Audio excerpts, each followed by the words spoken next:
They are watching us.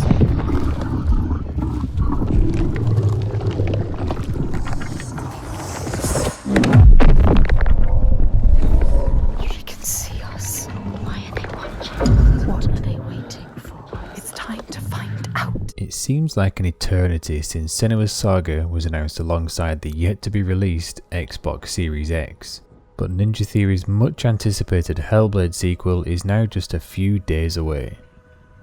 It's one that virtual photographers in particular have been looking forward to, and after teasing us with some impressive shots, the studio has just given a full peek at what their new photo mode has to offer. The clip is just a little over 1 minute long, but there's still plenty to be learned from it. For a start, the seamless transition from gameplay to photo mode tells me that there's a handy shortcut to dive right in, while the non-neutral values on the UI might suggest that settings are retained when closing and reopening it.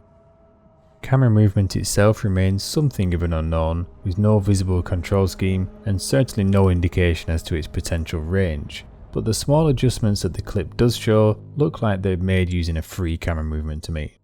Accompanying this, there's an option to vary the camera's movement speed, along with the expected things like field of view, camera roll and exposure. New this time is a compositional grid, plus temperature and tint sliders to adjust the colour tone of the image.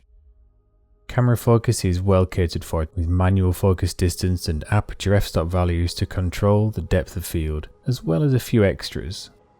A green line is overlaid in the scene to usefully show exactly where the plane of focus lies, and there's a fine adjustment option to get things millimeter perfect.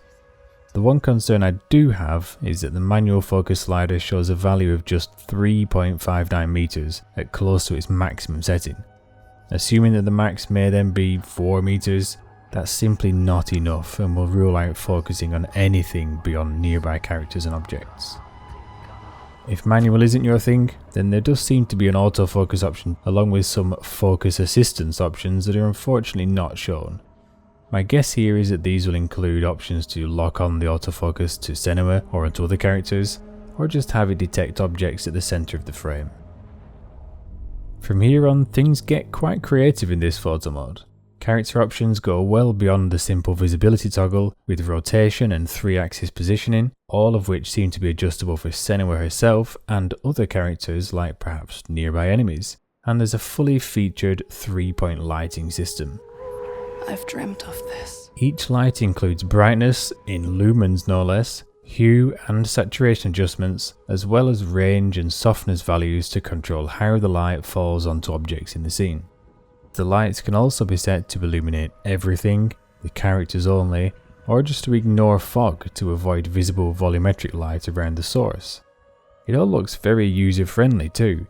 The obviously visible light bulbs easily show the position of lights as they're moved around, and an option to attach and detach them from the camera allows for a more direct method of placement. Only having it in hand can I say for certain, but for now at least this looks like a good implementation of photo mode lighting. In most cases that would probably be the headline feature, but it's worth remembering that Hellblade: Senua's Sacrifice also had some particularly unique rendering modes and effects that could be just as transformative.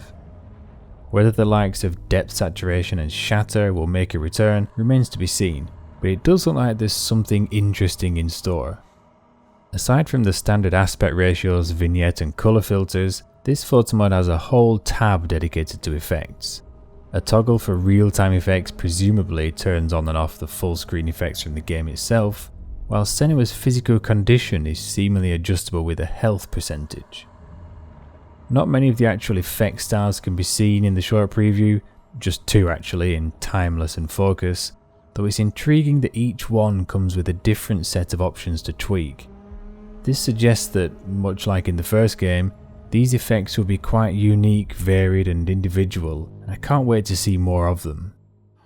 It's all shaping up to be a game and a photo mode that were well worth a wait then, and if the camera movement is available during cutscenes again, then Ninja Theory could just be raising the bar here.